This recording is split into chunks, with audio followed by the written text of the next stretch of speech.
Okay. Where the hell is that? Go. That is done. Cool. Fired up. All right. Whenever you are ready, sir, hit that mother jingle. Damn. Welcome, everybody, to episode 74 of the Slightly Above Average Gaming Podcast. I am J007tv, joined, as always, by Subone KD. What's good, homie? Oh, same old, same old. It's been a doozy of a week. It's been one of those weeks where I'm like, what freight train just ran through our house? So my wife went down yesterday. Valentine's Day is the best day to get sick ever. So she's been down for like 24 hours. So it's been solo with the kids. And of course, it's Valentine's Day. So they have, heaven forbid my children actually learn things at this school. No, I kid, they do. I'm kidding. The school's great. But they take every excuse to throw a party. They had a Valentine's Day party. The kids came home sugared up and then proceeded to sugar themselves up more. So I don't think I got them to bed until like 10:30. And they're usually on their way to Dreamland by 8, to give you an idea of how off they were last night and how off the walls they were. In the middle of that, of course, my I swapped did some upgrades on the PCs last week. Switched, got my hands finally got my hands on the 79 or the 9800 X3D processor for my gaming rig, and then bumped my 7700X down to my workstation that I stream and record from and stuff, because that thing was dragging its feet. And lo and behold, on both PCs, when I was done, I was having temperature issues. So like spikes and pushing it, and my one piece, my workstation would actually shut down under load. I had to take my glass case off, like the face of my case off, to keep the temperature under control. Mm-hmm. And so I was looking at it, and so the problem with my gaming rig was that my case was too small to handle the AIO that I bought. Mm-hmm. And then so I had to upgrade that case to fit it so I could keep that temperature under control. And then my what's it called? My gaming rig was just having issues. I assumed it was the same problem. And then unfortunately, it was having major problems. So I did a double case swap last night. Got rid of my small, starter case that I'm probably going to give that to my daughter, build a PC on that for her. And then I built and then moved everything over. Well, it turns out on my workstation, and people who don't mess with PCs have no idea what I'm talking about. So just, just stare at Jay's lovely face while I meander through the misery that has been my week. So I checked I pulled the cooling unit off, and sure enough, the idea that you can put a pea-sized drop of thermal paste and it'll properly spread across the whole case, the whole surface, is arguably bullshit, because it didn't happen. So there was the source of my major heating issues on this, despite in addition to the small case size, which wasn't helping either. So put everything back together, got it done at like midnight, and then meanwhile dealing with the kids high on sugar, and everybody, and the wife down and out with a particularly nasty little stomach virus. So yeah, we're somehow still alive. How was your Valentine's Day? What's that? How was yours? How are you? I started my first week of like a 3-week gauntlet where I'm on the road a lot for work. I flew out Tuesday to Denver. I had a thing in Fort Collins on Thursday, so I stayed in 2 different hotels. It was cold as fuck out there, dude. I mean, one morning I got up and it was like -3, -6, something like that, dude. Jeez. And the crazy thing is so like I've been going to Denver for well over a decade, and it's snowed out there and stuff like that, and it's been cold, but I don't think I've ever felt it like that cold. So, so yeah, it was cold. And then I spent yesterday at the airport and flying home, and surprisingly, my flight left on time, landed early. I was home by a little after 5. My flight landed at 3:30. So Perfect. It was like I was able to get my car, get my bag, and even had time to stop by the beer store and get home. And So the wife and I watched a couple episodes of a show we watch on Netflix, and then she kind of started winding down because she got up hella early to head out to your neck of the woods this morning.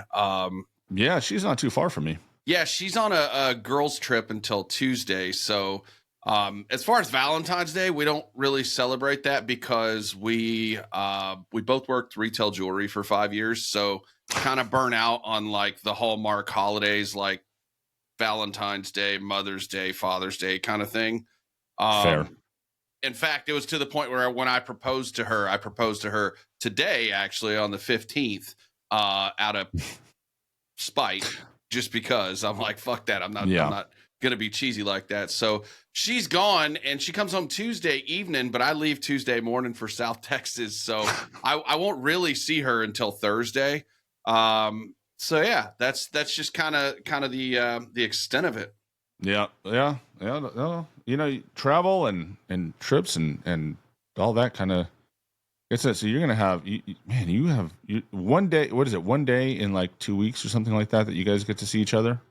Pretty much, yeah. So, because you were traveling last week. No, I was home last week. This is the week 1 of the 3-week thing. So I left. I worked out in Colorado this week.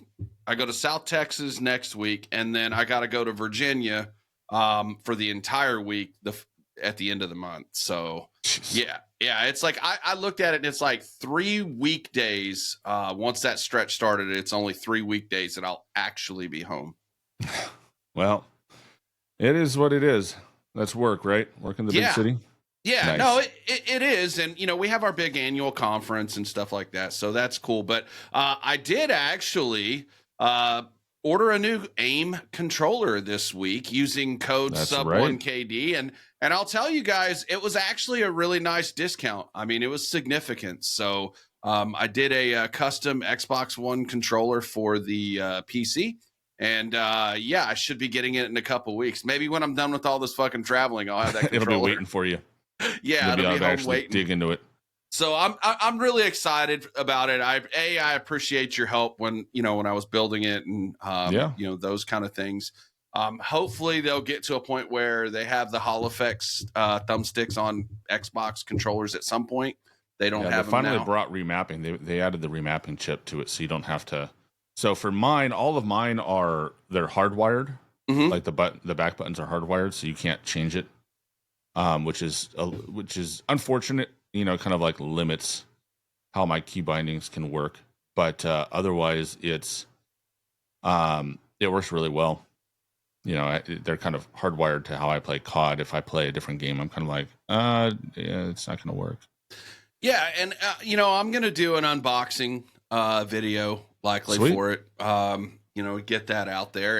And I mean, also too, guys, just so you know, I mean, Brendan has, he's tweeted a couple times. They're out there looking for some other creators to work with and things like that. So, if you're not following AIM controllers, on Twitter, please be sure to do so. Sub One's worked with those guys for a long time.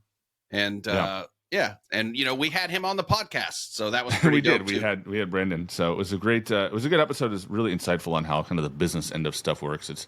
He's a really good resource to understand like the business side of partnerships and media, and even if you are not a content creator and you're interested in just how things work, right? Because it's like you always see your favorite streamer, your favorite creator. Oh, he's got a tub of powder, he's got glasses, he's got whatever, and it's like, where's how does this all work? Are they paid? Are they sponsored?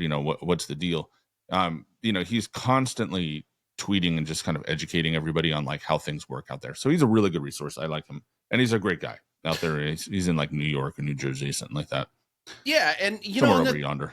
The thing about that is I mean, if you really look at it, and I've watched this for a long time, I've been around the streaming space since 2018, and you see people that kind of act like they should get free shit before they're able to sign up with a company. And, I don't know that that's necessarily the way to go. And it seems like a lot of companies, unless you have like a certain like CCV, Like they're not doing that, right? Just because of the cost of it and all. Like if they, if they gave free shit away to everybody that tried to sign up with them and get a code, then they're probably losing money on the end of that deal. So well, to be honest, it's, that happened I think to Gamer Advantage, is they just gave glasses to everybody and people weren't producing as much, and that they had a big shakeup. If you ever follow them or have dipped a toe into that, the last 2 months have been a little wild. So, it is, the business side of marketing and stuff is just such a weird, it's such a different world than like, traditional sales, right? Where, it's like you might demo the product, but you're not, I don't know. For me, obviously most of my sales has not been in this sort of sphere. So it's a different experience. I assume you don't give away free loads of stuff for no your new customers. No, we try not to do that, but it's really interesting too, because if you really think about it, like there was a huge explosion for that kind of thing, for people streaming and trying to work with brands during the pandemic, and also too, people were spending more money on that stuff because guess what? We had that There's nothing free else to do. money that we would get, you know what I mean? And so it's like, oh, I want a pair of we're paying for it now. Yeah, blue light glasses. Here's however many dollars I just got from the government or whatever. So it's like I feel like people were probably spending a lot more money on stuff in this space than they probably are right now. And maybe that's why some of these brands are restructuring kind of how they do things, just because that model's not sustainable probably anymore. Well, and also, there was nothing else to do, right? Yeah. Most everything was shut down. It was like, you had, people were paying a lot more attention to, they were more attentive to this, and they had, they weren't spending their money on anything else. So, they just might as well. I mean, I spent like 12 hours a day roughly on Twitch. Like I would have in this space, I would have my work thing set up, but I also had my laptop with Twitch up, and I would interact in chats for the communities that I was a part of and things like that. And I do kind of miss that aspect of that whole time period or whatever, but the rest of it, not so much, buddy. It was almost like a vacation from reality. Yeah.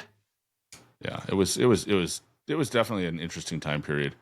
And it's weird to think that how many people look around and see how many people look back on that like fondly now, of like, in terms of like, especially Warzone and Call of Duty. I mean, that was like, it is the time that everybody looks back to and goes like, I want that back. How do I get that back? And it's such a, so much of it was time period based, but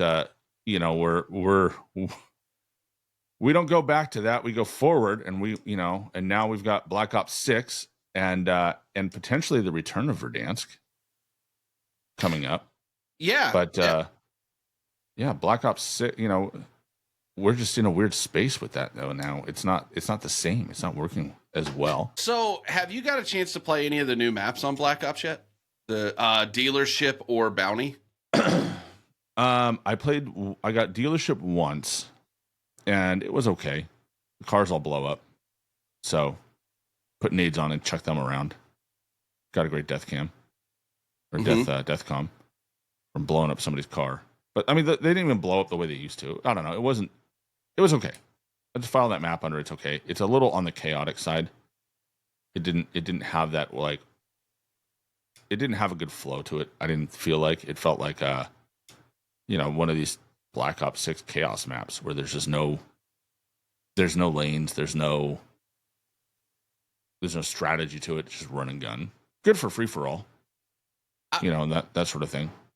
I don't mind dealership. I prefer bounty out of the two of those. Like I like that bounty map because it does actually have the lanes, and nice little outside areas that you can go on the outside of the map, on the outside of the in like building. the hotel or the ballroom or something, right? Yeah. And I played that one a couple of enough. I do like that one.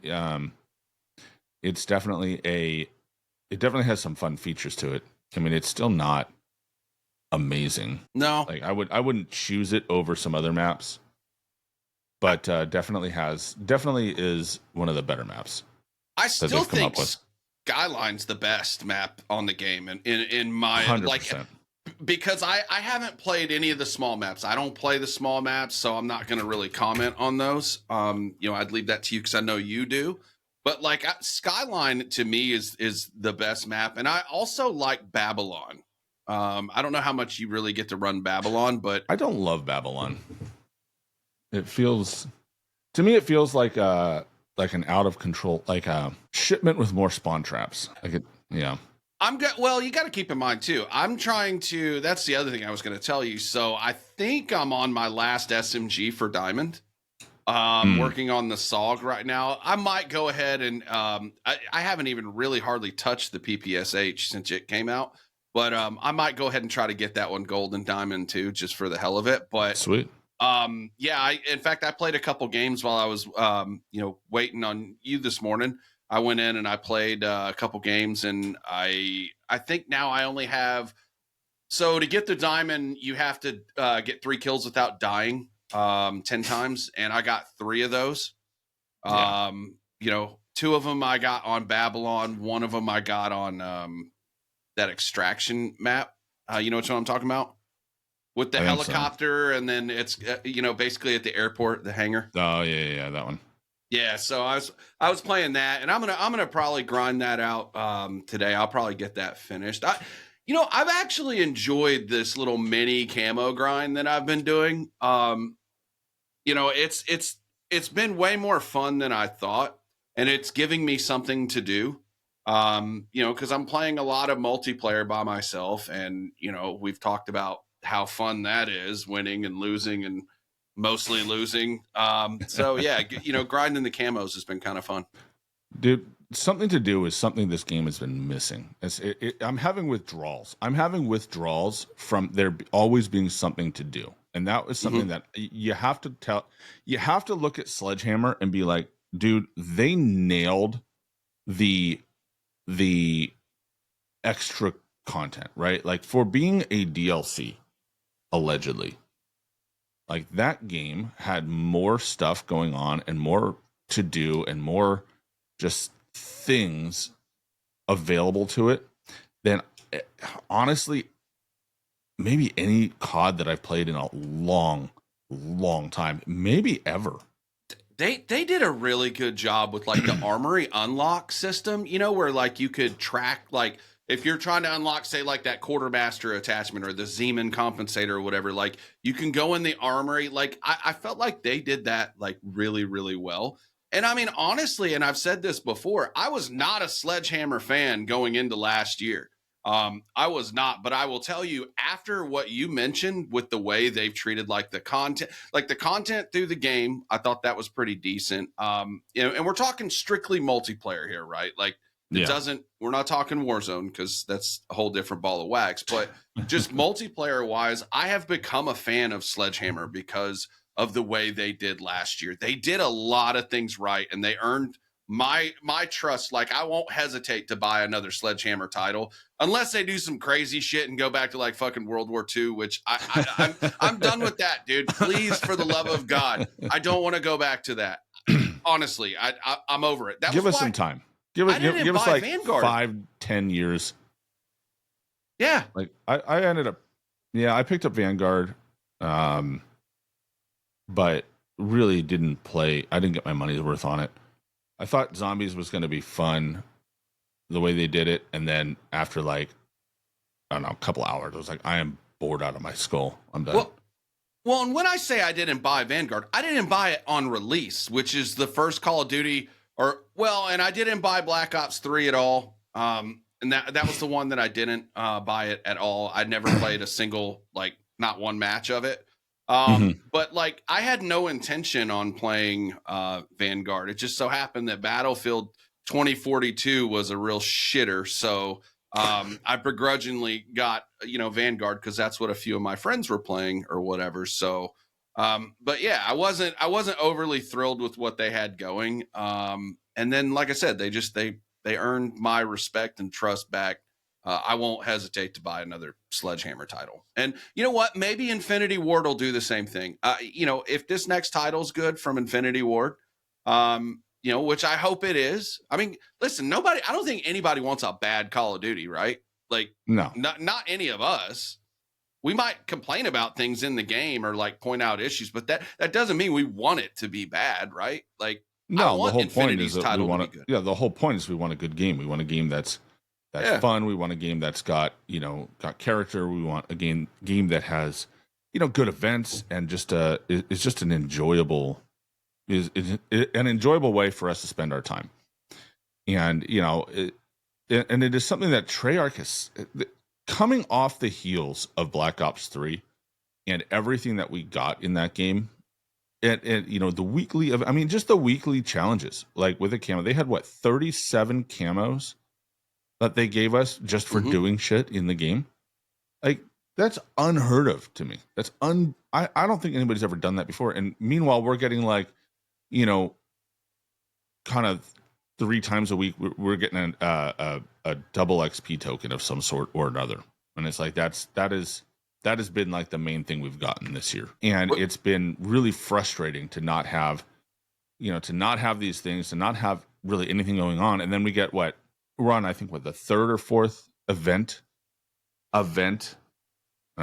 For those of you listening, I put it in air quotes because I can't imply enough sarcasm to these things that they're calling events. Like, we got our first, the one we have, the current one, the Shadow Strike, whatever that current event is the first thing that's been like, all right, it's half decent. Like, I have to go actually do stuff to unlock this. It's not even that challenging, right? But at least it's something. It's not brain rot, like where you just fucking pick up skulls. Collect skulls. I was done with that in like a day, dude. Yeah. Maybe not quite a day, but I mean, it was pretty damn quick. Like, I've been done with it for a long time. And this, you actually, like you said, you have to actually do stuff, which is cool. So I'll be trying to unlock that slipstream perk today. Meaning I'm going to have to go beat the shit out of somebody with a melee weapon. And that's not really my style, but fuck it. Well, I just so happen to have melee weapons to rank up, so I might as well. But man, you don't have those mastery camos? Do you have those? No. Well, those, dude, Money, the guy I play with, which that actually reminds me, I need to put out a thing in our Discord that we're live right now, but because he's the one that's said to do that. But he's got his fucking bat diamond. Who does that? Yeah, fuck that. I mean, I tried messing with the bat for a minute. Like, this isn't all right. Since we're on the griping mode, before we get into some of the good stuff, dude, I am so disappointed with the melees in this. The knife is the only thing that's any good. Everything else they've put out has been just terrible. It just sucks. The cleaver sucks. The knife sucks. Look, I like the idea of you being able to carry the knife, like always have it. But dude, when you're trying to grind knives and it's like you have to stand still and hold down the melee button to get your knife out. Otherwise you just melee. Like, you're just swinging the butt end of your gun around. Versus every other Call of Duty where you could build a class that was melee. So you just spawn in and there's your knife. You're good to go. And it's just, they have made melee frustrating, which, is just, it's unfortunate.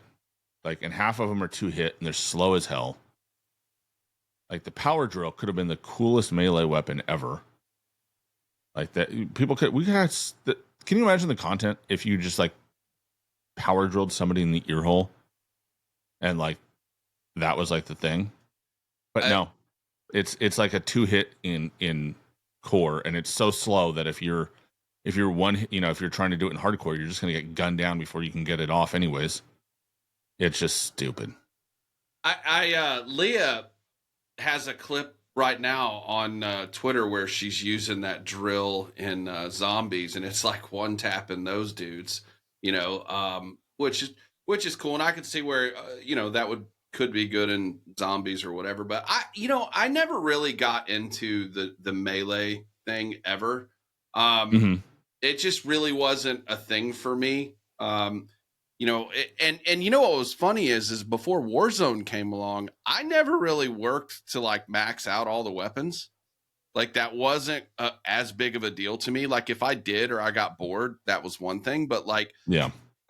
I'm actively like, as soon as the game comes out, knowing that it's going to be integrated into Warzone, I'm trying to go through the classes and make sure that I have as much maxed out as possible. But yeah, like I never got into the melees. I tried a riot shield a couple times on Modern Warfare 3 and had a little bit of fun with that. You know, especially after talking with our homie, the Rebirth Rat, who, you know, if you're him right now, you're fucking hating life because there's not even riot shields in this game. Nope. They are out. It is, I don't know. We have gone a long way from the riot shield Tonto combo. Well, and the thing about like the riot shields to me is they just I feel like they've never got them right. Like I don't think that something should be all powerful, meaning like it can take fucking 4 magazines of 60 rounds each and still be in one piece. Like if they had made it somewhat destructible or something like that, that might have been a little better. Because also, it is OP, dude. But think about, you know, again, Modern Warfare 2 brought in some melee weapons that would break a riot shield. Yeah, a sword, but you didn't have a designated. You had to carry that, like you know what I mean. But it was like, you know, especially in multiplayer, it was a thing you could. You know, it was a thing you had where you had like, all right, you know, you want to turtle because that was always like the trouble. You get somebody that turtles with the riot shield, and no matter what you do, you just can't get to them, and then they pop out and they pull out the melee, and like, you know, because you're so close, they'll get you down before you can kill them. Right. I mean, that was a strategy with the riot shield. And it worked well, you know, especially on in closer quarters, right? Like in a room or something. And so if you were you know, if you were in a map where someone was doing that and they were being a pain in the ass, you could just switch over to that sword and bust through them, which was a huge benefit. I played where I usually didn't run like an extra secondary, like a lot of people would overkill. And I just, you know, for me, it's like, I'm just going to commit to my primary. Like that's my secondary is to get me out of a jam. You know, if I'm like completely out of bullets, otherwise I just don't use it enough. Like that's just not my play style. And so, you know, if I'm struggling with it, I will just switch classes. Like that's what I'll do. And so, what's it called? The sword was a great secondary because I'll just stash a melee or something in there, and it'll be how it is. So you know, and so I would actually break shields and break that stuff pretty, you know, regularly. So I got my use out of it. So a couple things. One of the coolest things I ever did was in Modern Warfare 2019 on the Lumberyard map. This doucher kept fucking running around, you know, with the shield and you know, he killed me a couple times, and he made the mistake one time of walking just past a ammo box, but it was in my view where I could see it, so I shot it and blew his bitch ass up. Like that was awesome. But you know, you also said something that has piqued the interest of me and just about everyone else that was an 80s baby or late 70s baby, is the Teenage Mutant Ninja Turtles are rumored to be coming to Call of Duty. Not rumored. They actually put the video out. Yeah, they put the video out. So that's dope. And maybe, and I don't want to claim this as my original thought, but I saw the tweet. But, you know, they would be remiss in not bringing a shield back now. Like make one that's like a turtle shell. Yeah. That'd be pretty dope. I mean, it could be. It would make sense, you know, but they'd have to like be smart about their stuff to make that work. But shut up and take my money.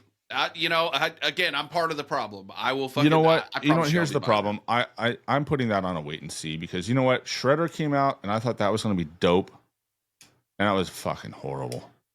They didn't do anything. They didn't do anything with it. It showed up and everybody went, "All right, where's the turtles? What's coming out?" And then it was like, nothing. Yeah, it was kind of weird. But you know what? Like, that's not like the only thing that's happened where it's like there's this fanfare about it and then it's like nothing. You know, like the intervention. Remember, they brought the intervention. That was going to be a big deal. And like, that gun's been fucking terrible since it came. Like it's never been good, and they've never, like stuff Yeah. like that and everything. And and this Terminator event. Have you seen that skin in the game, like the robot skin? Yeah, it's not as broken as the Groot skin was, but it's a little on the broken side. It's harder to pick up. It is, depending on what you're standing behind or what they're like, and it's almost seems like a rendering thing to me. But yeah, it's fucking pay to win. And dude, I bought it. I bought that bundle. I don't care. Like at this point, I used to be against all that stuff, but at this point, if people are going to be doing that, I'm not going to put myself at a disadvantage anymore. Like I'm just not. Yeah. I have a hard enough time on this game sometimes as it is. Why put myself at a disadvantage? But yeah, I bought that bundle. So I don't care about the Arnold Schwarzenegger one. I just kind of wish that they'd have done something different. Like it doesn't make sense to me. Like they've already done the Terminator thing, which they did it in Vanguard, which was kind of a dumb like time to do it, given that it was World War II. Like I feel like that was weird, but then to bring it back and do it, like there was other shit from the 90s they could have done that would have been awesome. I almost feel like they're just trying to shove out as much of the old stuff as that they've already done before that they had success with. But again, they had one of the big successes of the old Terminator in Vanguard was you got a camo with it, right? Like there were camos that you could unlock. One of them was there was a gold one and a titanium one, and I got the gold one. I don't think I ever got the titanium one. Not that it mattered, because they wiped it all out anyways. But like it was one of those things where, and actually, if I remember right, it was a Warzone only, so that skin is actually gone, unrecoverable. But it was like, but that was part of the challenge, right? Like you did the challenges during the Terminator event, and then you got a cool weapon skin. Yeah, like or weapon camo, like, and now it's like you do it and you get, I don't know, a perk that you'll just be able to unlock anyways next week on its own. Like there's nothing like the blueprints were mid, from the skulls, like the PP919 or whatever blueprint. Like you just look at them and they're like, okay, they're all right. You wouldn't look at that and go, oh yeah, that's Terminator. I gotta be really honest. Like when you start talking like cosmetics and stuff like that, I mean, there's been a handful of like camos I think that have been good, but like when you start talking about like just blueprints, about the only one that I can think that I actually like is that Overgrown 2 one from Modern Warfare 2 for a while. The one with the burlap over the scope and at the end on the suppressor and the grass. Like that's dope. But like a lot of this other stuff, and I'm not trying to be like Clint Eastwood, get off my lawn, but that shit just ain't for me, dude. I don't want to be shitting out rainbows while I'm trying to fucking kill kids over on, Black Ops or whatever. Maybe like, this game isn't for you anymore. No, but. Well, I mean, but I'm not also going to be like, oh my God, I don't like that stuff. Can I have a button to toggle it off where I don't have to see it? Like, get the fuck out of here. Like, dude. Dude, if I spend money or effort to have my character look a certain way, you better damn well see it the way I want you to see it. But like that, no toggle. That's not sensitive bullshit. Like what? Oh my God, I don't want to see it. Like, dude, just fucking get over it. If you're like that hard up for like a milsim, which Call of Duty has never been a milsim game, it's never been about that, then go play fucking, I don't know, Arma, or I mean, you go play Gray Zone. That's about as like milsim as you can get, dude. And it's a great game. We enjoy it. We had Rick on the podcast. But like that, then that kind of game is for you. So I just don't see the point in like crying about like the crazy skins. It like, again, not for me. I don't need a button to turn it off though. It's just actually, if you're going to wear that dumb shit, it's going to probably make it easier for me to see you anyway. So in fact, go ahead. Everybody do that, because I need all the help I can get. I was spectating in a gulag the other day, and sure enough, everybody tosses their smoke grenades. I fucking hate those things. I'm ready for those things to be done. But they toss their smoke grenades in the gulag, so you can't see very well. And the other guy, you remember that skin where you're like, it's like a chick, like a weird chick, and she's like all like galaxy, like covered in galaxies. Yeah, it's weird. I know what you're talking about. She's so like a purple or blue cape or something. Yeah. I know what you're talking about. And sure as shit, I'm watching, and like I can see those colors peeking through the smoke before anything else, and he picks it up too and just starts spraying bullets, because he can see that skin coming through the smoke, where any other skin, like a normal skin, you wouldn't have been able to see. 0% that person knew where my teammate was, and he won the gulag because of it. Bought it back, and then we got slammed by Eries, but bought us back, and it was like 3 teams converging on the same buy station. I was able to hold off a couple. One of our guys went down. That guy it was a sacrifice to buy the 3 of us back. I came back with a ton of cash, was able to get back to the buy station, buy him back, and then I was hanging on against this team, and this other team rolled through us so bad. I was like, holy shit. And then sure enough, Erie. Yeah, it's funny, like when that happens, it's like I have too much pride. I don't like it when you just get absolutely steamrolled. It's one thing to get into a gunfight and maybe you lose or whatever, but when a team is literally able to just roll up on you and wipe you within just a few seconds, all of you, your whole squad, like that shit cuts me deep, dude. It wasn't one dude. It was all 4. I know, that's what I'm talking about. It was just like, all right, well, that lobby was not for me. But you know what happened? I turned it off and went to bed.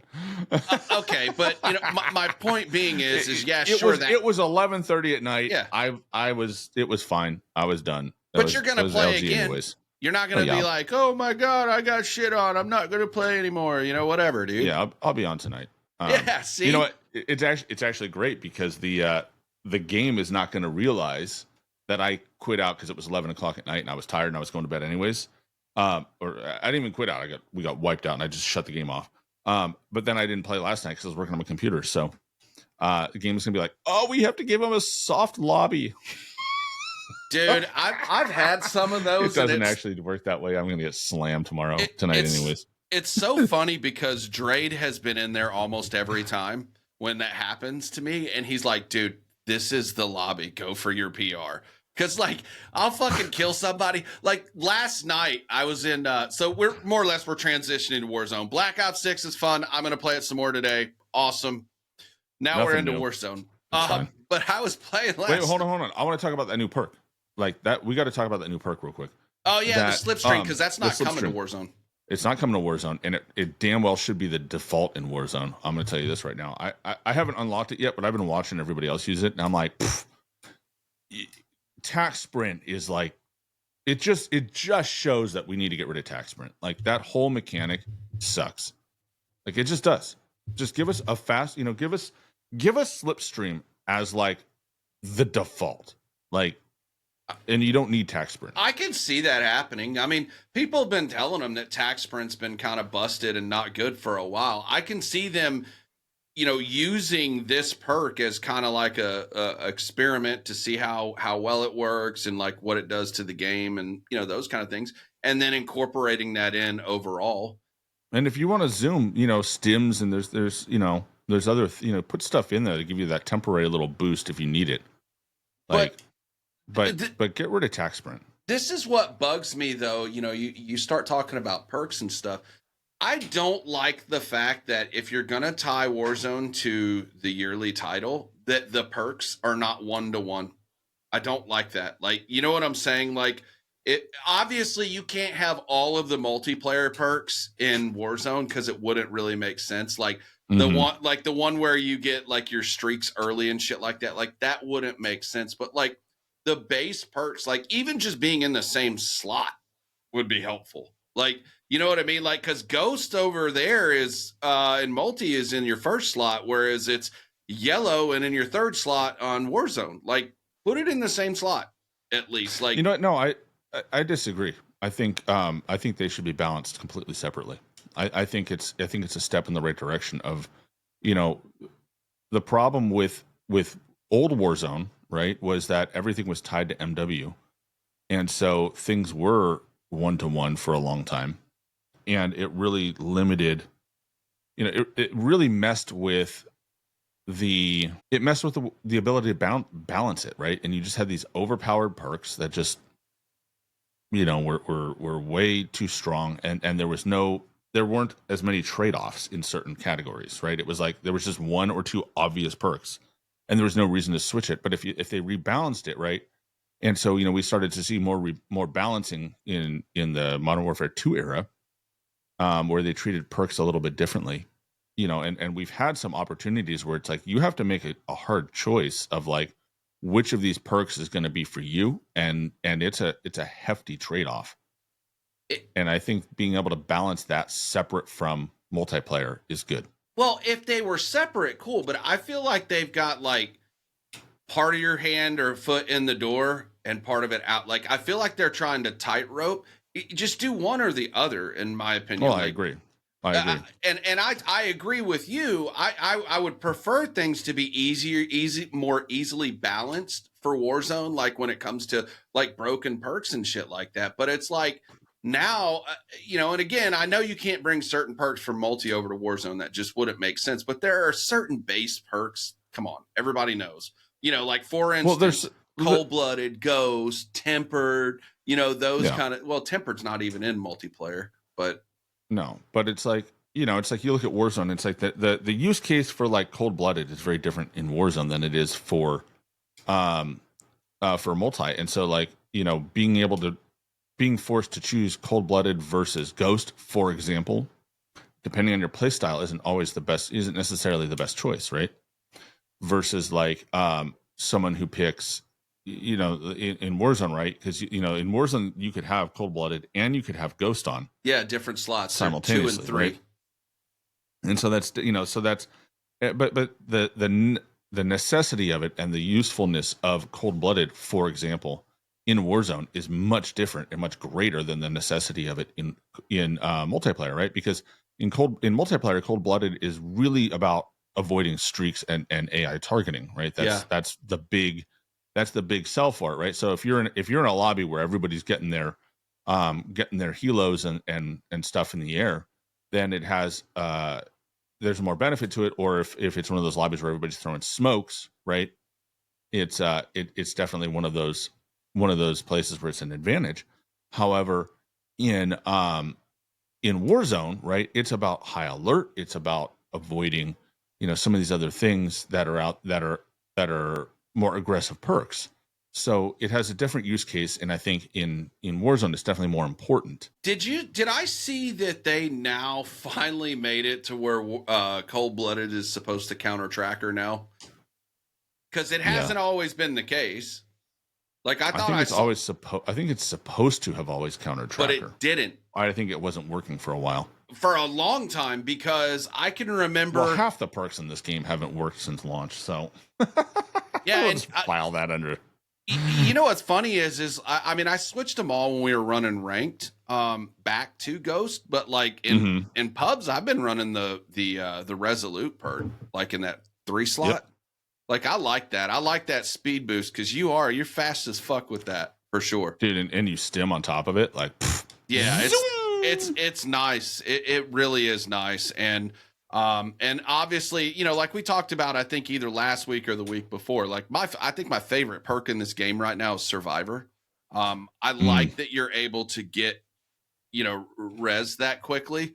But it does kind of suck though, because of that. Like when you are able to get your streaks out after you get a knock, that's a big win. Or if you can do that, they're able to get up quickly, and you're not always able to get your cleanups that way. You know what I mean? It's like, so you end up wasting like an airstrike. But for me, typically I try to put an airstrike out and it's 15 seconds.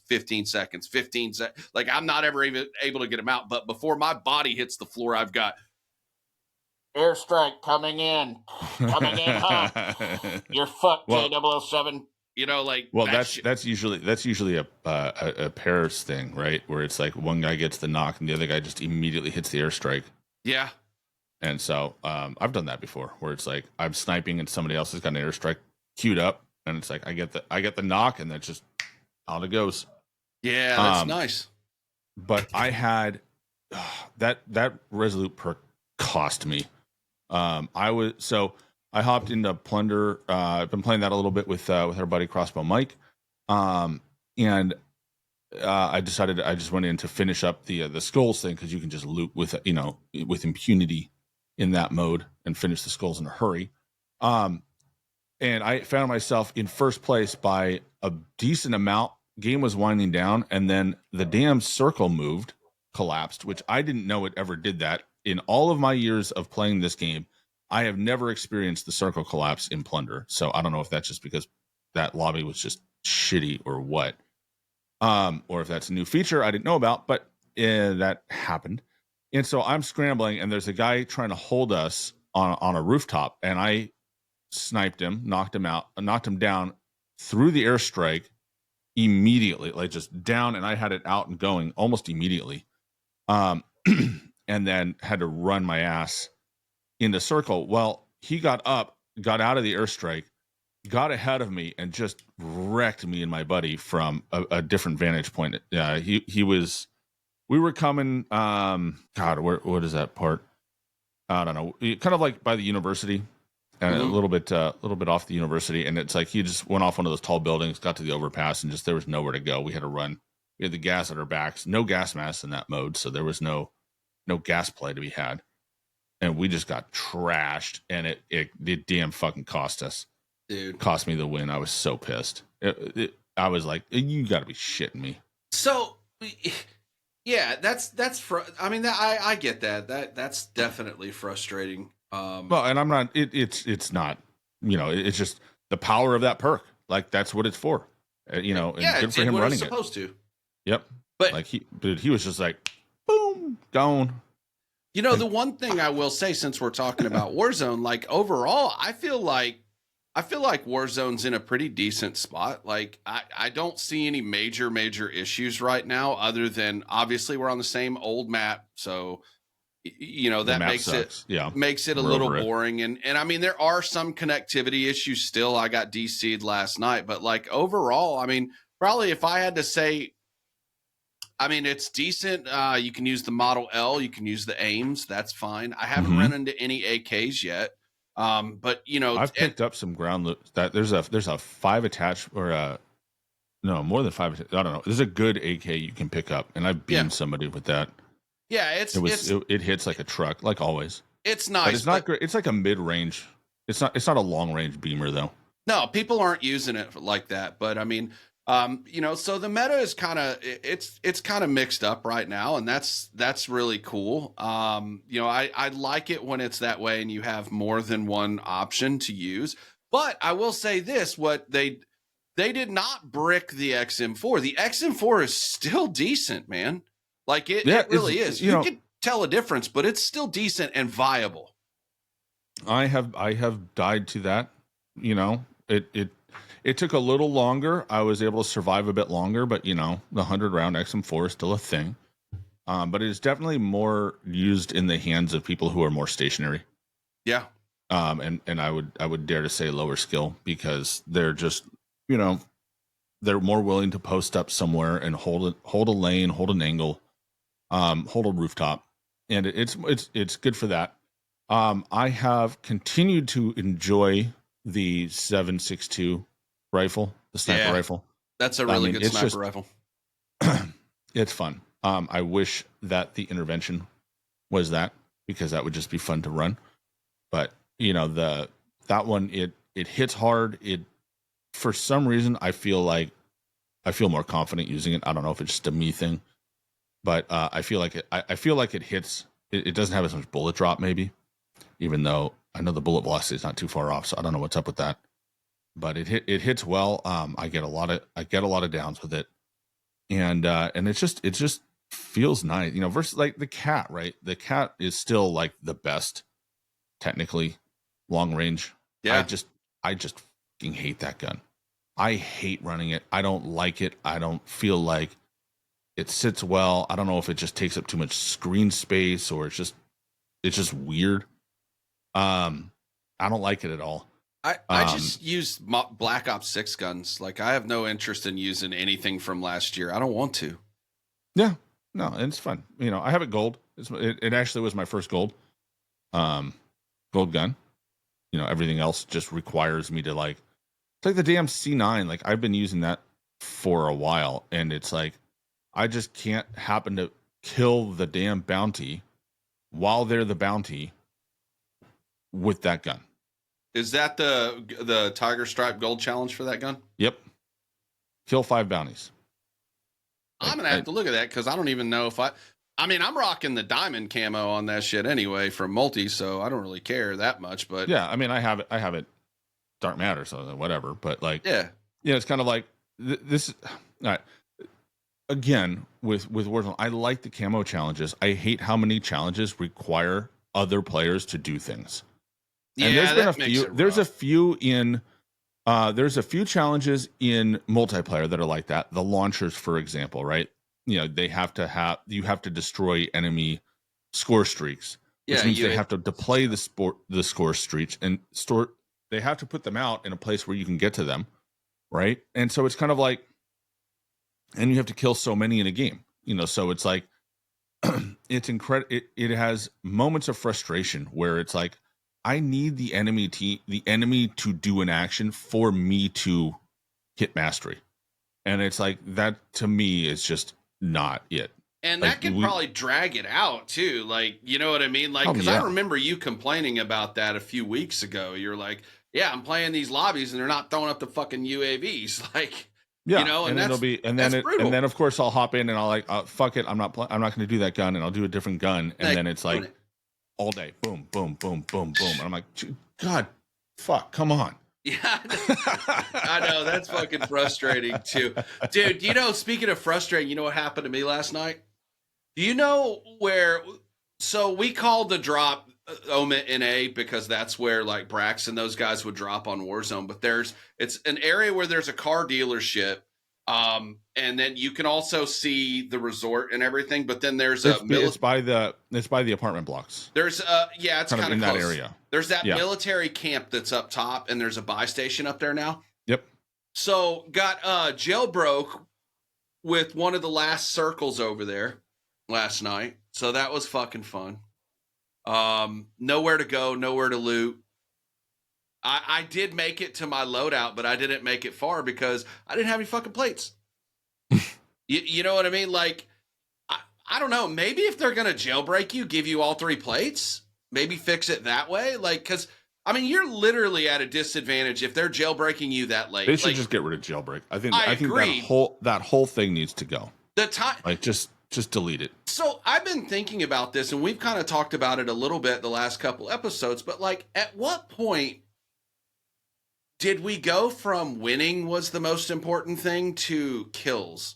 Because now, you know what I mean? Like, now it's all about making sure people have the ability to get more kills. So, you know, 3rd time gulags, fucking, you know, the jailbreaks, all the, you know, redeploy packs to keep people in the game. So, you know, they can either get their kills or they can be killed by other people so they can get their kills. Like, when did we go to that? Like, because it seems to me like that's the most important thing anymore. It ain't winning. And that's also why I appreciate what Grits is doing. Well, you know, I think it started with kill racing, right? Where it's like you had to get kills, like you had to focus on it in order to win these tournaments because there was no ranked mode. And then now ranked mode, of course, is kills are again super important. You have to, you know, good players have to get kills. You have to get a lot of kills in rank to advance. It just is, right? You can't sit there and turtle and win a game with 1 kill and go very far in ranked. You just can't do it. So you have to be, you know, you have to be getting kills. You have to be pushing for it. And so, you know, it's just this nonstop desire to have more. And, you know, and I think part of it is, you know, they introduce balloons, they introduce all these ways to like, to open up the game so you can just chase kills straight up instead of having to play the circles. Right? Like we talked about, like Joe. Yeah, if you remember the old strategy was, you know, you had the windmill strategy, right, where you just kind of like do a loop around the edge, and you were just kind of like working your way into the middle, and that was a good way to good positioning. and get a lot of kills. And it was early rotations too. Like you weren't, waiting too long. Yeah. And so you were just kind of like circling the edge of the circle as it moved and pushing in that way. So I think it was I think there was a big shift in how people had to play because, the top players changed that, and there wasn't as much to do. Like, for players that are good, and I think this is a problem with BRs in general, is you just run out, like, once you get good enough where winning becomes more constant, like you can just win games almost on demand, which a lot of these top players can. Wins aren't as exciting, right? It's like, you got another win. Great. Yay. And it's like, I mean, for me, like, there are, I'm not great, but there are games where it's like that, where it's like, you go to multiplayer and it's like, great, I got 30 wins today. Don't care. Don't remember a single one. Nothing's meaningful. It's just a state of winning, right? And it's like, so when I'm playing multiplayer to play multiplayer, it's kind of like, I win, I lose, I get no feeling. Yeah, I feel nothing when I win a game of multiplayer. I can think of maybe 2 games of multiplayer that were like memorable in the history of Call of Duty. In the history of Call of Duty, like they're just so common. I had one where it was a Hardpoint, where it was Hardpoint, and we were down by like 100 points, and we came back and won by 1 point. Like, that was memorable. Me and a buddy were on a team for that. And then beyond that, I can't isolate a single win. Like, it just, there's just all, it's like baskets in basketball. Nobody cares. That's like, what they did. They conflated multi with BR. That's why I think it has gone to more about kills and less about wins. I think why kills became so important is because, winning a public match meant nothing, right? Some of these guys won hundreds of matches, and they would just steamroll through lobbies, and especially, if they could VPN, they would just win. It didn't matter. Right? There was no like, oh my gosh, like, congratulations, you won a game. That's amazing. Like you and me, like, we win a game. It's like, we post about it on social media. It's like, woo, we won a game. Got a nice little trio quad win last night. Like, we were playing shorthanded and we won the match. That looked good. Yeah. But like, that's because your win percentage is what, 3%? I don't know. It's not enough. Something like that. And it's like, it's just not it's nothing to be excited about. And so it's like, these really good, really talented players, good players, they run into that moment a lot faster than we do.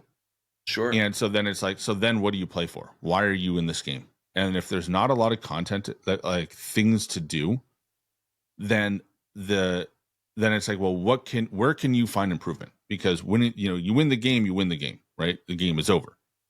You won. Congratulations. There's another, drop in the bucket.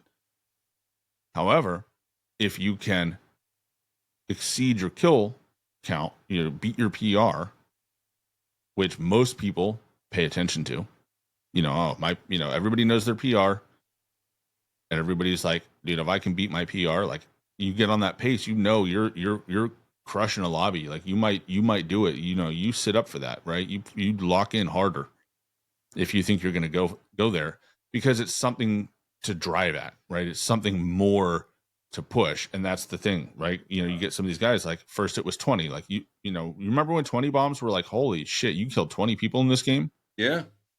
And now it's like, oh, you killed 50? All right.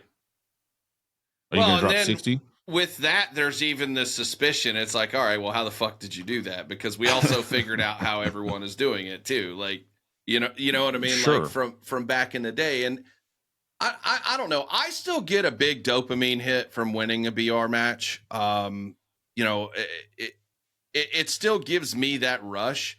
And for me, honestly, it's not as much about the kills as it is that affects my mood as it is the deaths, if that makes sense. Like, if I'm dying like 6 times in a BR match, like, I'm not in a very good mood for a little while, at least during that match, and I'm trying to, like, get over that. But, like, yeah, like, that shit just puts me in a bad fucking mood. And I think in part is because I'm like, how is this fucking possible in a BR, or why even? Like, you know what I mean? It's like, I can go play multiplayer and die less times in a game that's designed to respawn you automatically. Like, how? Like that's the whole thing. But like, I don't know. I was thinking about that earlier, and I'm just like, at what point did we get away from like winning is the most important thing to it's all about kills, you know? So I don't know. Hopefully they can slow the game down like we've talked about the last couple weeks here. And we've had without slowing down the movement. Yeah. I think that was a huge mistake in MW2 of like, I think they felt that desire to slow the game down, right? Like they felt that Caldera and Rebirth had both become too much in terms of the pacing and the speed of the game, right? And so they had this desire to slow it down, and then, you know, they did so by slowing the movement down and pissed everybody off. That should have been a pacing thing, like from the beginning, and not the movement, and, you know, making things not fluid and, you know, those kind of things. Yeah, we're in 100% agreement there, because it's like, if you could go to Al Mazrah, like the way the map was at launch, there were no balloons, there were no no balloons, no not a lot of zips. It was a very different map than we ended with. But you do that with the current movement mechanics and Warzone 1 vehicles. Like, I really think you have something like Warzone 2. You do, if that was Warzone, even Modern Warfare 3 movement, right? Where the movement was in Modern Warfare 3, you put that into Al Mazrah with the Warzone 1 vehicles and just the way the map launched. Like, I think people are really happy with it overall. Yeah, you know, and I think that Al Mazrah was not a bad map. We've said that before, and you know, it's so funny because, all right, so like we were talking last week, how, you know, we went from Verdansk to Verdansk 84, and people were mad about it, you know, and then I've seen people say, well, they gave you a new map with Caldera, and people were mad about that. That's the thing, though, right? Like, they gave us a bad map with we Caldera. want That's better, not fucking just because it you know, not just different. We want better, like make it as good or better. And that map, Caldera, clearly had design faults in it. It was just not. It was poorly designed, and we've gone over that. And you know, and it launched broken. Yeah, that too. And to your point on Al Mazrah, though, like, yeah, you're right, dude. You do all those things and I think Al Mazrah goes up to at least top 2, you know, in maps. I don't think everyone's going to love Verdansk for, you know, for sentimental reasons, I think. You know, it had its issues. It was good. I think it was a superior map to everything we've had. The original. Right? Not 84. I don't think 84 was very good. I think they wrecked some POIs for the sake of just doing something different, and I don't think they thought them through all the way. Like Dam, what they did with Dam was just terrible.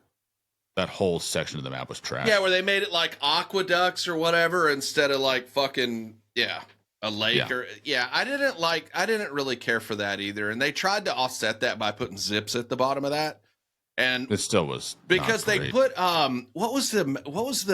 was a Black Ops map that they put there. It was a radar tower or something. Yeah, but that was an actual Black Ops map. It was the one with snow that they put there. They put that map up there. That, like, they made that into a POI for Verdansk 84, and it's like one of the OG maps that's been in like 2 or 3 Black Ops games.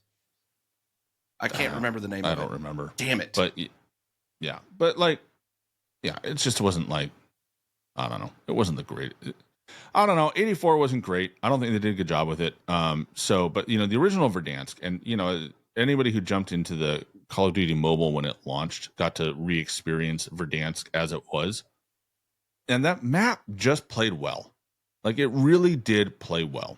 And I think the things that made it, I mean, look, you're going to get bored of anything you do on repeat for hundreds of hours at a time. Like, you're just gonna, it just is, right? So I get that people were bored of it, but when you look at the way it flowed objectively, it was very well done. And look, I'll say it was probably done by accident. They probably were slamming things together, you know, with the fundament, you know, but they were using the fundamentals of what made good maps work, right? Like understandable, navigatable geography, good vehicles. You had, buildings that made sense, right?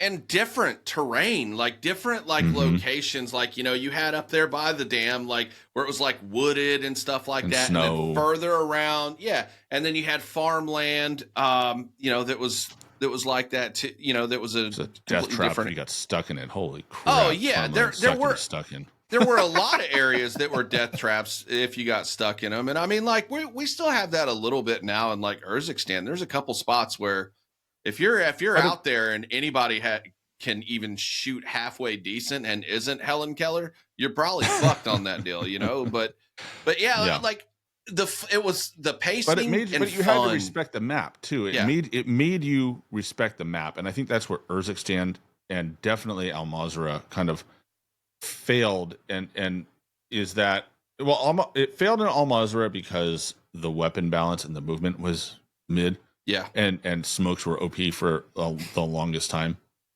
right? Because you couldn't snipe, you couldn't one shot snipe for the most part, and certainly even when they brought that in, it still sucked.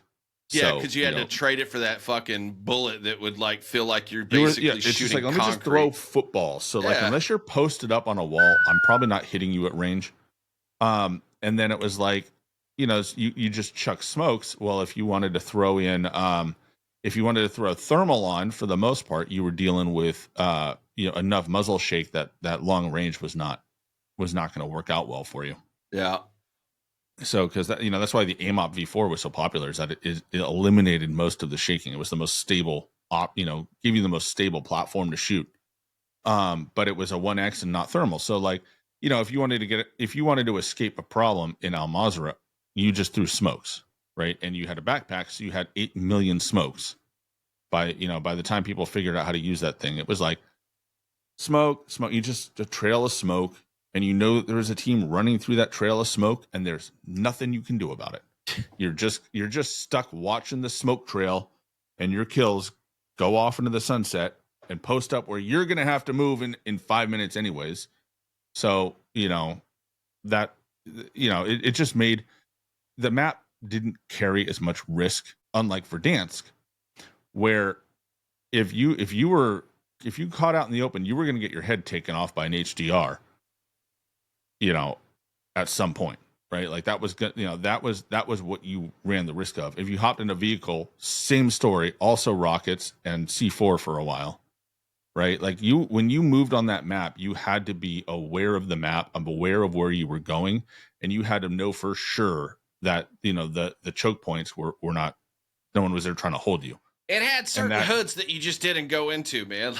Like it'd be like fucking Oak Cliff out in South Dallas. You don't go in there after certain times of day, or any time of day, really. If I'm being real, I mean, so yeah, Verdansk had that. These two maps don't. But you mentioned smokes, and it made me think of the tactical. And there's one that's still that's broken as fuck right now. That I really hope they fix it.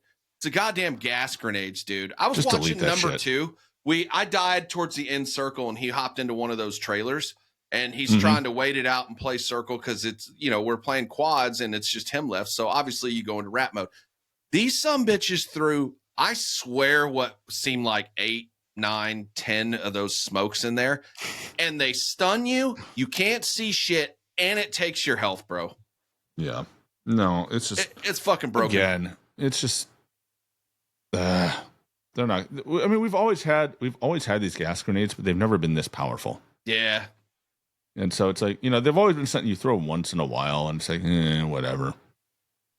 Like it should be like it was, where it was like it just treated you like the gas, and if you had a gas mask, it popped on. It was no big deal. And it just ticked your health a little bit here and there. It didn't do much else, right? It was just kind of like, you pop it to be annoying and to kind of force people to kind of move a little bit. Like if you stood in the middle of it, yeah, fine. You're gonna get what you get.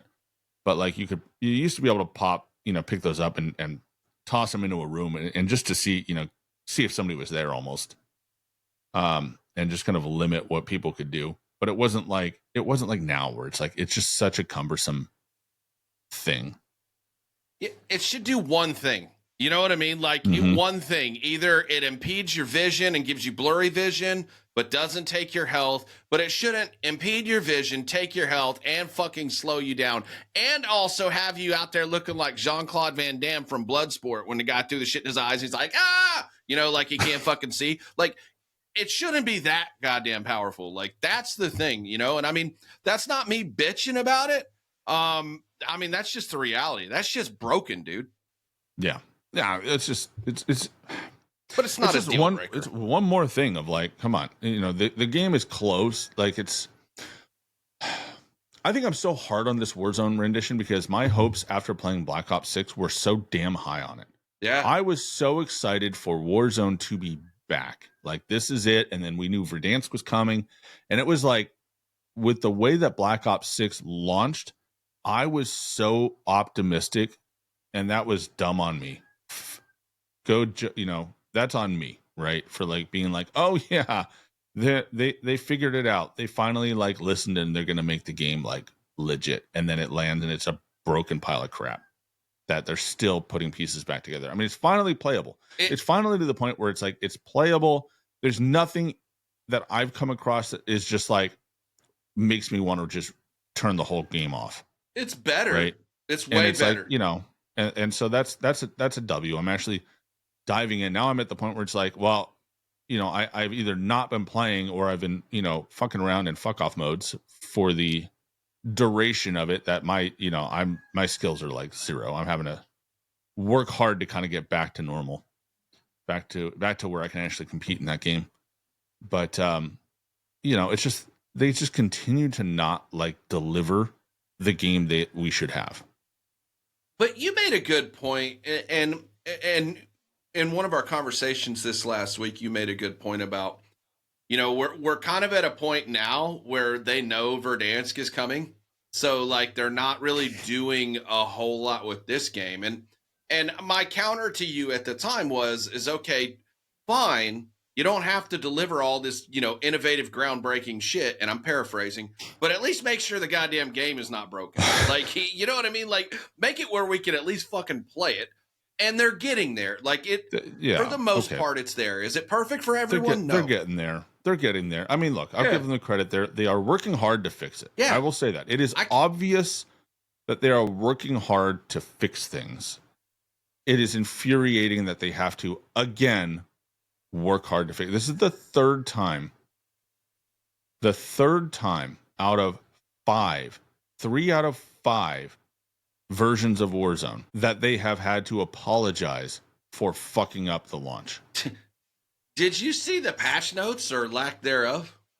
Like, there has been fuck all in the patch notes. They fixed some bugs and shit like that and restricted a couple things. Oh, they're not gonna push any.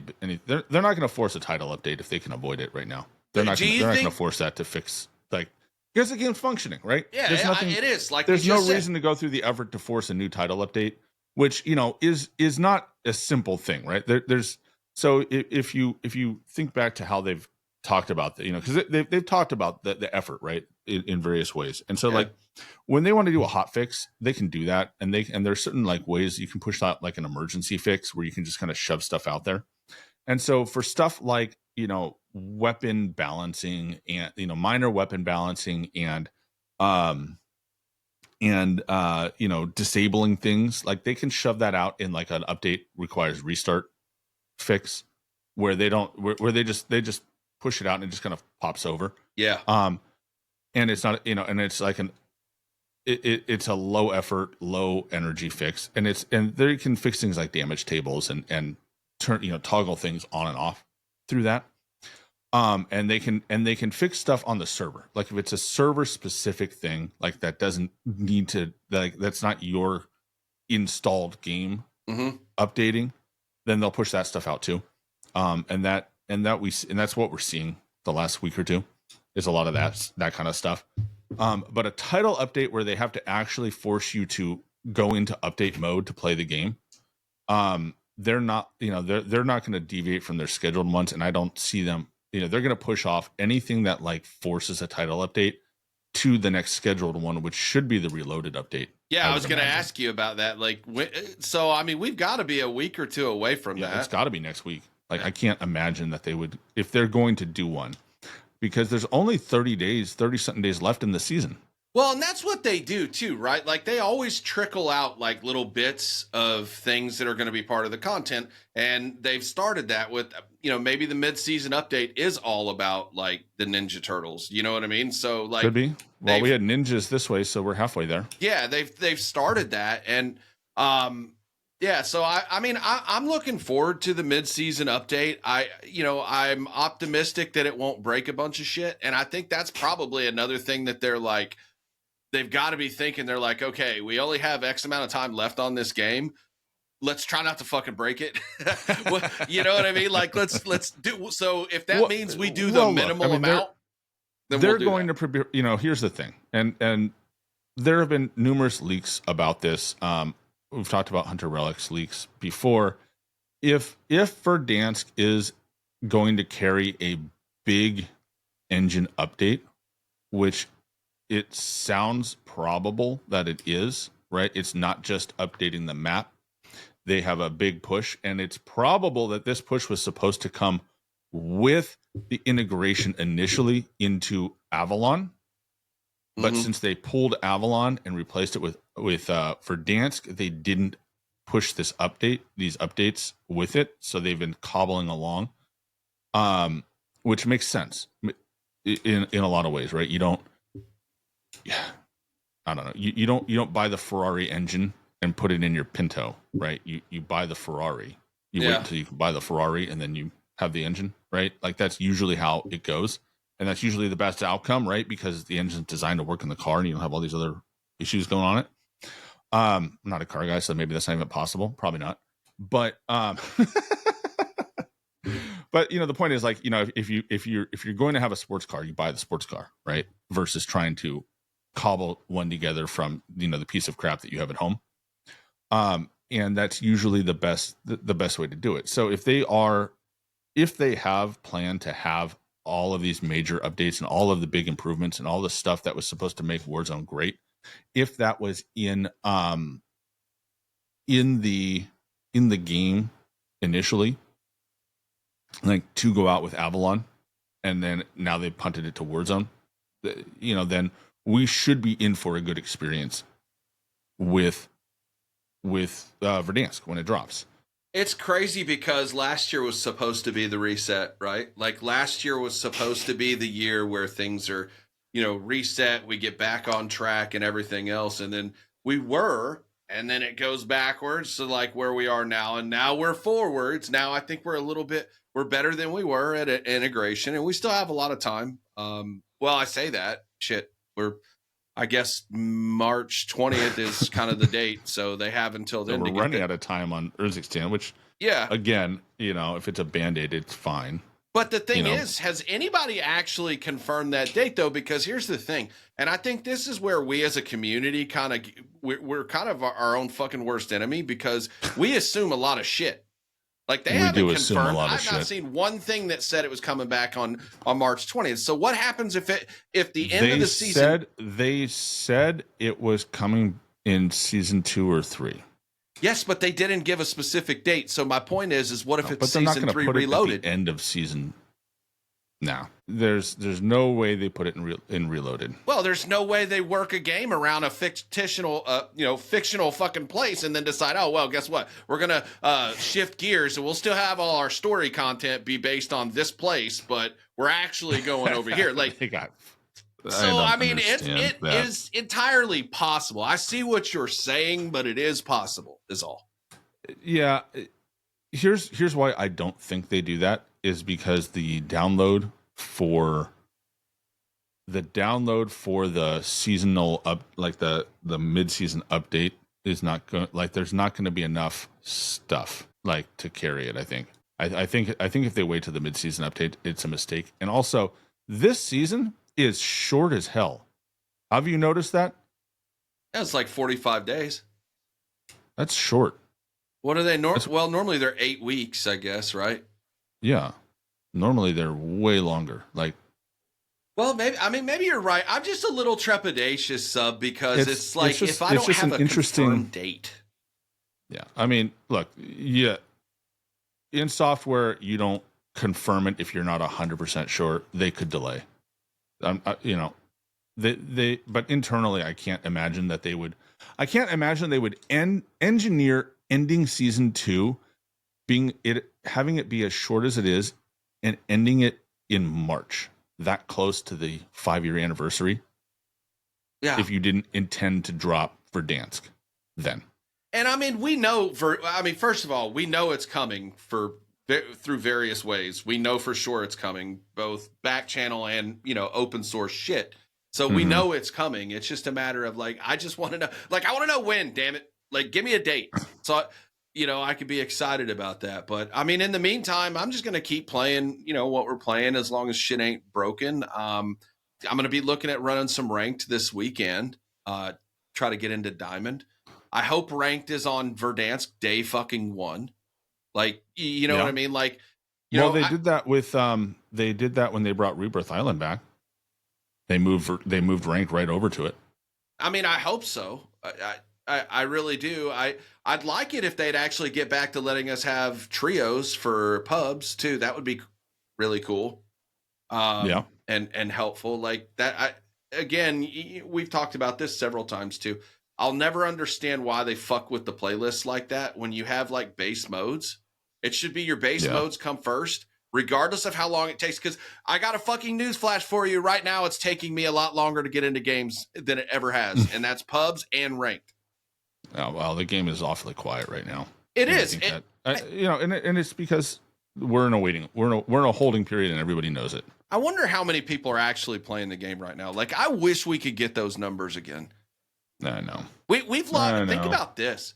Just in the last like 3 years, we've lost access to so many numbers, and now it's like all we're able to do is just get the data that they feed us. And frankly, I don't necessarily buy their data because a lot of times it's fucking narrative driven. Yeah, I mean, for what it's worth, Steam is really balanced out. I mean, we're not seeing the doom and gloom posts every 5 fucking minutes about Steam numbers, which, again, small portion of the player base, but still could be indicative of what's actually happening. I don't think we discount it, but we don't take Steam as gospel either. Yeah, but it's like, I'm just poking through, and it's like Steam is, we're definitely sitting around like Warzone 2 averages, when Warzone 2 was kind of long in the tooth. Yeah, I don't know what those numbers are. But they're also pretty stable over the last since the new year. They've been very stable. So I think everybody who's left has left, and everyone else is just kind of here. So I don't think that numbers are really moving too much one way or the other. But playtime looks down. Do you think? I mean, a lot of people are saying this, and I mean, I guess it would make sense. But I mean, like, the matchmaking seems to be a lot more random lately. Like, I mean, just since this integration period for me, like I've noticed that. And like, do you think that it's because the player count is down and like that's why? Well, I think it's, I think a lot of players are on Rebirth Island still. So I think BR is down, and so it's random, but it's also going to be higher skill than, like, the base skill is going to be higher. Because there are some sweaty ass days, and then there's other days where it's like I feel like I'm fucking chasing somebody trying to climb up the backside of a ladder in the gulag, which did happen last night, by the way. And I'm like, what the fuck are you doing? And it was a level 12. Did you shoot him down? Fuck yeah, I killed him. So yeah, I was just thinking about that. It's like, maybe that's why the queue times are taking longer. The matches seem more random, which is exactly what I personally want. And that's what I've advocated for a long time, is the randomness, So, I mean, and maybe that's part of why the game feels good to me. Yeah, it could be. I think the BR, I think the BR is the ghost town in general right now. Like the main BR. Mm-hmm. I think there's just nothing there for people. So it's a little more, the good player. I think the really good players aren't playing it as much. If anything, they're playing ranked. Yeah. I think I've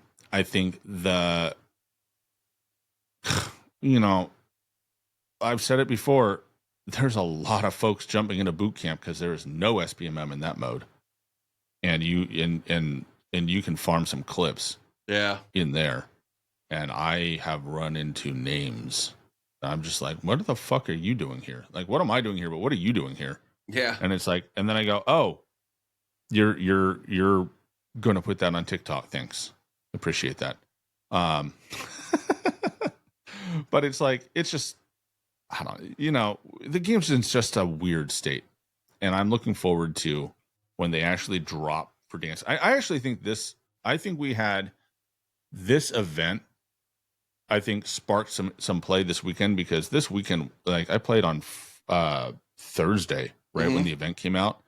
There was just sweat like dripping out of my TV. It was so bad. Yeah.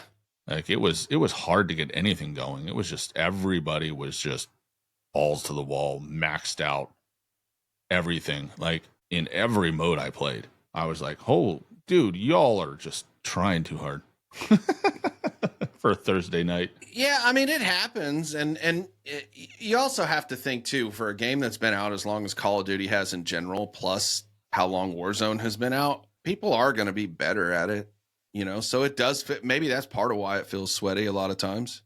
I mean, I know when I'm looking at fucking, like, after the calling cards from people that shit on me, and it's like Krim, Iridescent, like those kind of fucking players, like, yeah, I know, Yeah. I know that's a contributing factor. But it is playing well. It is playing better than it was for a long time. So I'll give them credit for that. I'd give it a 6.5 or a 7 right now. And the only reason why I'm not giving it higher is just because we're on the same fucking map for 18 months. Yeah, it's playing at about a 7. Yeah. It's got broken shit that's like not fun. Now they might get a whole point if they brought back the double barrel that one shots the 10 meters. Like, I would probably jump back on that and be like, let's go. I'll deduct 3 points for that fucking bullshit, dude. We've talked about this, but the one of the things too that I'm dealing with right now, and you and I've talked about this offline, is like, I'm still having a really hard time directionally telling where people are dropping. Like, when those shoots pop, like, the audio is fucking terrible in this game. So there's another one there. It's so bad.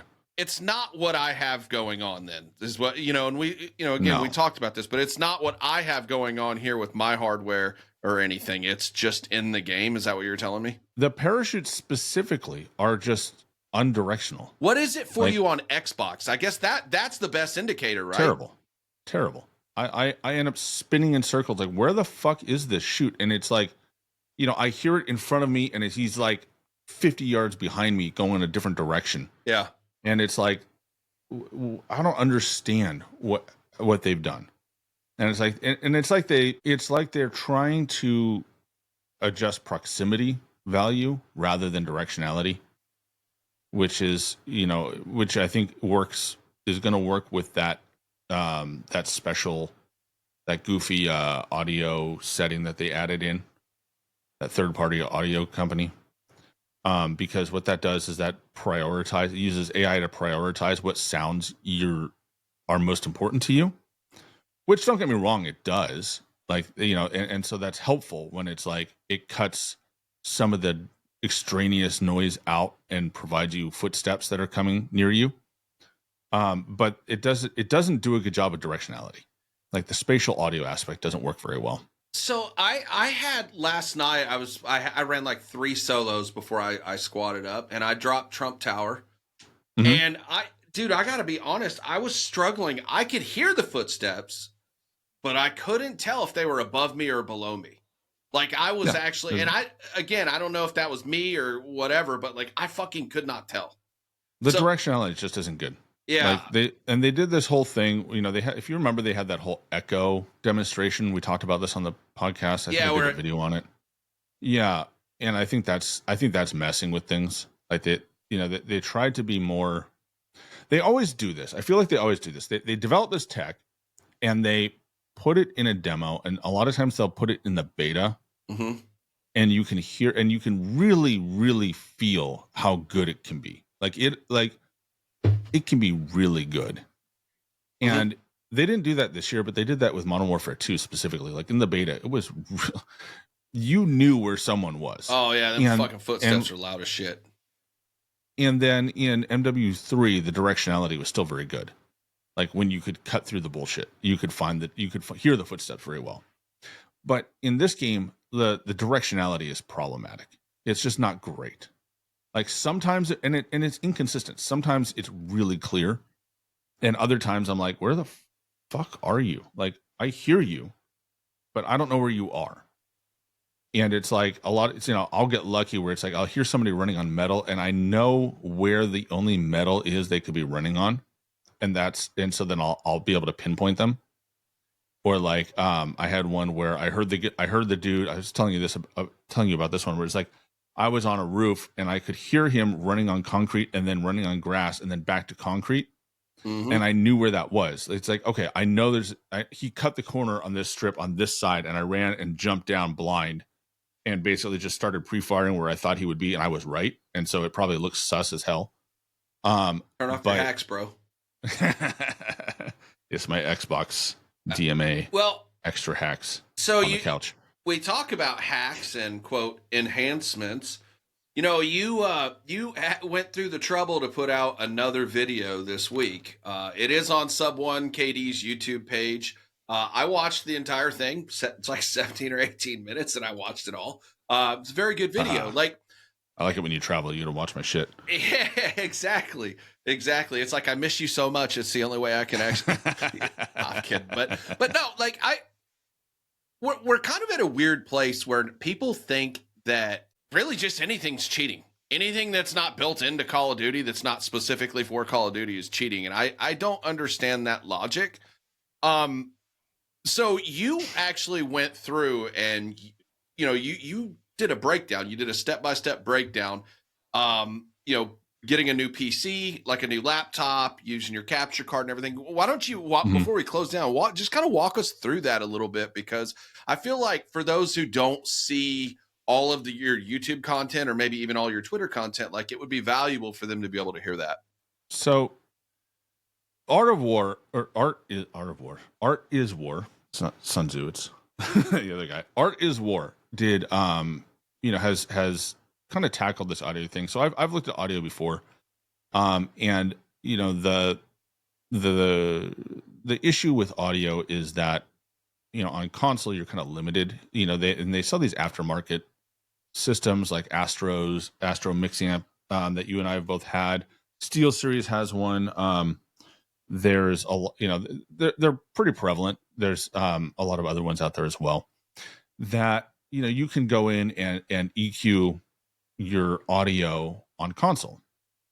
And so what the other thing that you can do is and Rara kind of popularized this a little bit early on, and then Artist War jumped in on it with his way. And there's kind of two ways. There's PlayStation. If you're on PlayStation, there's a remote play option, which kind of gives you you can basically play it on your PC, so you have a little bit more control over what you can do with the PlayStation versus Xbox, which is just straight up like you need you basically run a capture card to pull the audio and visual into your PC.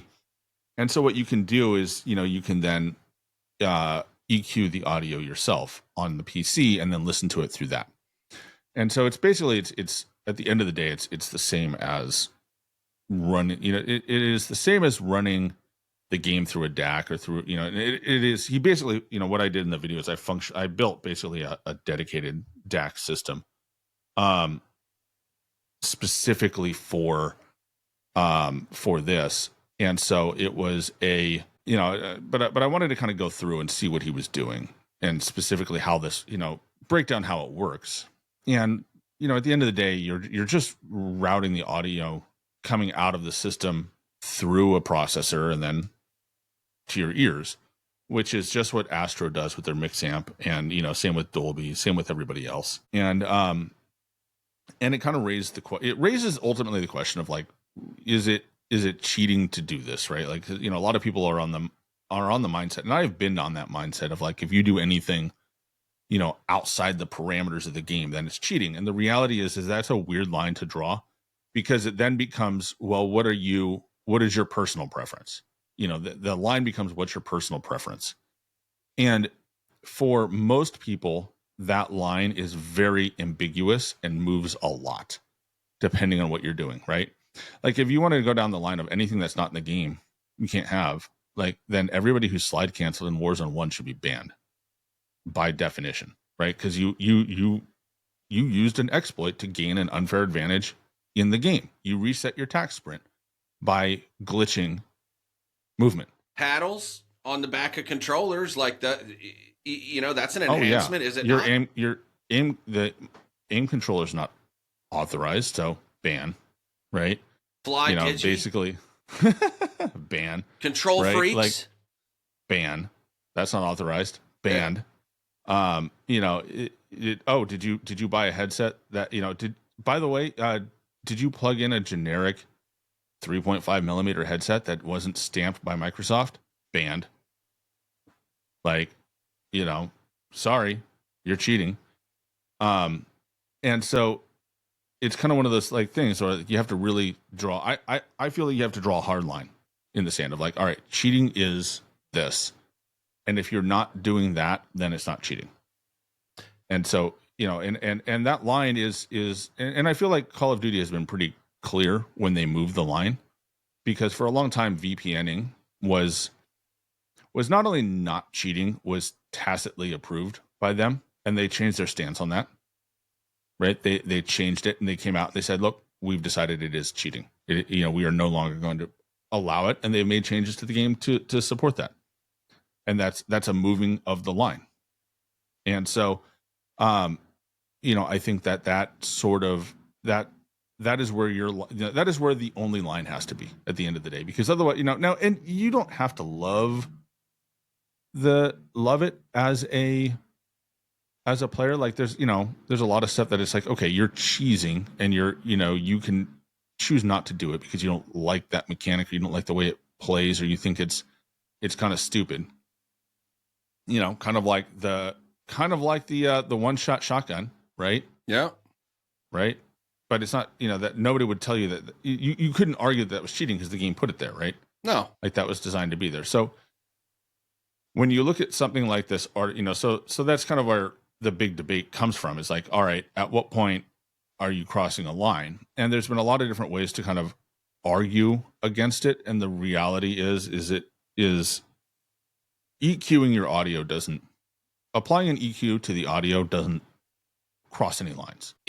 So my buddy Just Reloaded, he bought some Sennheiser studio quality headphones using XLR mic and everything else. He can hear fucking a gnat take a dump, from Afghanistan. Those things run like $600-700 up to like 15. I've seen them as high as like $2,000. Exactly. So it's really no different than, there's just certain levels to this shit. And you know what you said? The one thing you said in your video that I think fucking just immediately kills everything that these dudes are saying is you said that just because and I'm paraphrasing, more or less, just because you don't like it, that doesn't mean it's wrong. And if you have the ability to do it and you choose not to, then that's on you. And I'm paraphrasing there a little bit, but that's the way I took how you closed out your video. And I agree with you. And it's like, I've done this video, I've done some other videos on various topics, and it's, especially if you're on console, console players are at a distinct disadvantage, and that's on Call of Duty. It's by their design that you are at a disadvantage, right? You are, right? I think there's console has 30% of the settings in game versus a PC. Did you know that? Like I didn't know the menus and the number of things that you can adjust on a console is limited massively. Okay.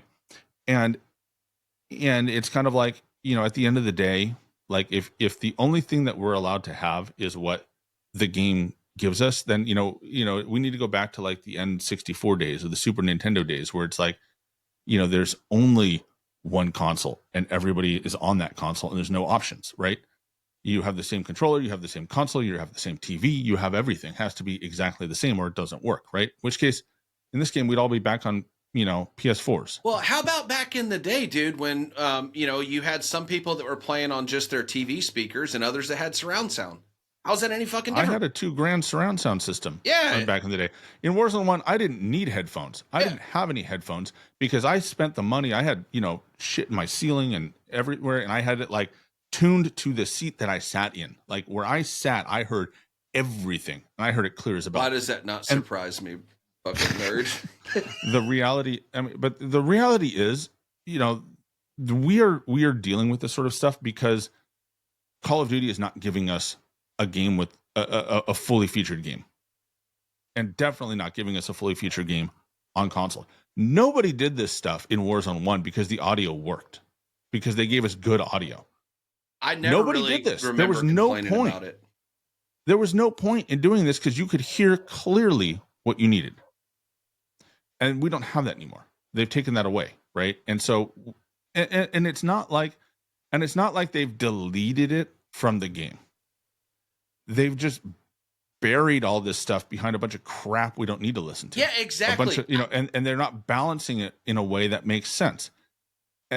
And from a gameplay perspective, they're not putting the gameplay first. And so the reality is that the sounds are all there. Everything's there. Everything that you need is available to you. It's just about whether or not you are going to be able to hear it properly. And that's at the end of the day what this stuff is done. And so, I've seen enough feedback and enough pushback that again, I don't want to keep pushing. Like, I don't want it to be like I'm a spokesperson for Art is War, because I'm not. But at the same time, it's like there are so many people that don't understand what's going on. Like, they don't understand what it does. And all they do is they hear all of this, like, they hear about stuff and they hear that it sounds good, which it, good is dependent, right? But it sounds competitive. It makes better balancing choices. But nobody knows what it does because they don't dig into it. Well, I mean, I speak from the authority of I've decompiled all of his files. I've broken down every piece of software and I've looked at exactly what it does.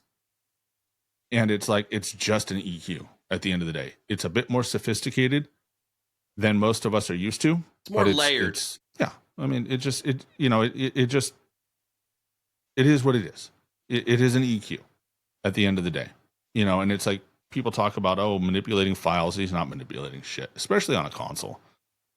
Yeah. And so it's kind of like, it's frustrating for me because it's like console is already so disadvantaged.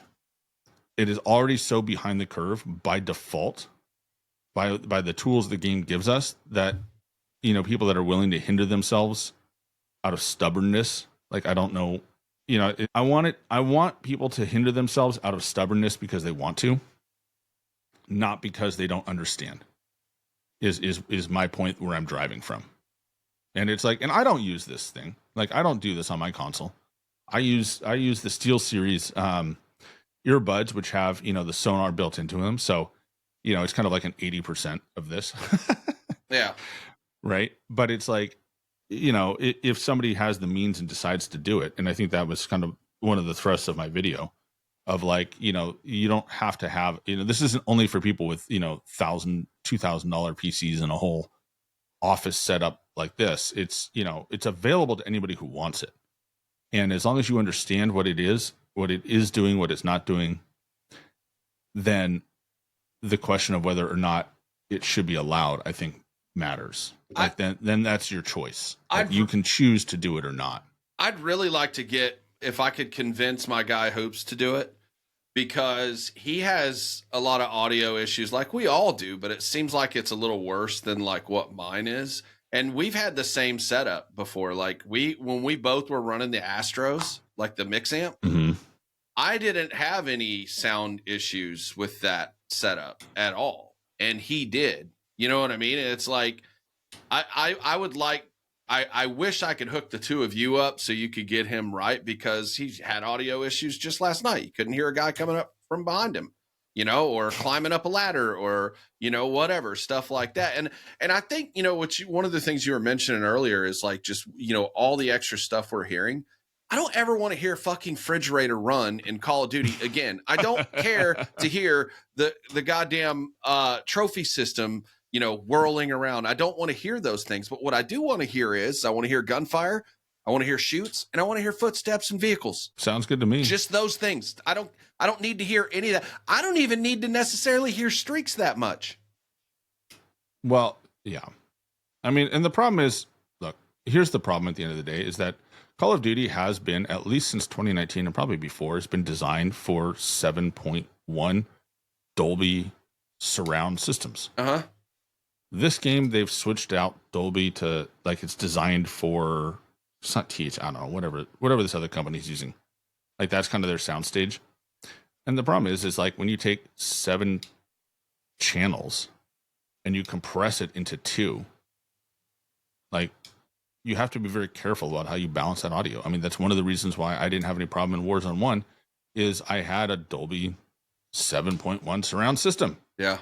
Which magically worked really well with their 7.1 audio platform. Yep. But your $30, Turtle Bay or Turtle Beach, bargain bin headset doesn't do all that, doesn't do that well. And it doesn't, it's not calibrated to display the sounds to your ears the way the game designs it, like the way that they want you to hear it.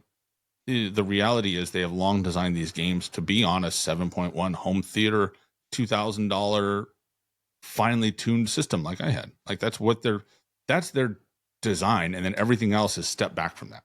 Right. Right. And so the further away you get from that, the worse it sounds. And the more it sounds like refrigerators and streaks and stuff just overpower the soundstage, which is literally why they partnered with this company that will use AI, because everything uses AI these days, that'll use AI to isolate the important sounds and prioritize those to you. That's what it does. That's what they do.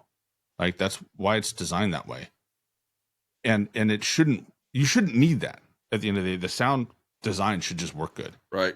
And the reality is, I think they design this stuff and they get it working really, really, really good.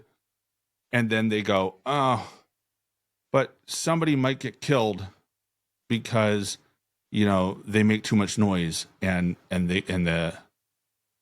it's like, it's too revealing of their location. So then they try and like walk it, they scale it back and they ruin it. That's hilarious. Like, that's what they did in Modern Warfare 2. It's why Modern Warfare 2 sounded like trash. But by the time we got it to Warzone, it was so bad. Yeah. And it's like, it's like everything else in this game. They're in their heads. They're so far in their heads that they can't make a good decision without like screwing it up. They make a lot of shit entirely too complicated. Mm-hmm. And it's unnecessarily so, Look at why Fortnite's still around. I think it's the most uncomplicated thing, on earth in terms of like audio design. There's chests, there's footsteps, there's gunfire, and like building. Yeah. Like that's it. That's all the noise you get. Easy peasy. So, but yeah. On that, running short on time today. Jay, what's your number one hope for next season? I mean, I just want the game to be playable, I guess. I know that's kind of a broad thing. I just want it to be playable, and I want, I want it to have the kind of player retention. And you know what? Actually, I just want it to be fun. That's it. That's my priority. That's what I hope for. Fun. Fun must be always. Yeah. How about you? I want Verdansk to feel like Verdansk. I know that's again, broad strokes, but I want it to have that feel. I want it to be like it was. It'll never have the same like feel. The game will never have the same feel as 2020, but I want the map and just I want to get my hands on the game in a way that has that echoes that. Right. That recreates the things that made Warzone great. That's what I want. So, clock is ticking. 30 days left or whatever it is. 30 something days. So we'll find out how much of this we get and how much of it we don't. Mid-season updates coming up soon. Don't forget, we are on YouTube. We are also on Spotify and Apple Podcasts, and soon to be iHeartRadio. Catch us episodes on there. And then again, if you are so inclined, hop into our Discord, catch up during the week, give us ideas of stuff you want to talk about. And otherwise, we'll catch you all on the next one. Later, guys.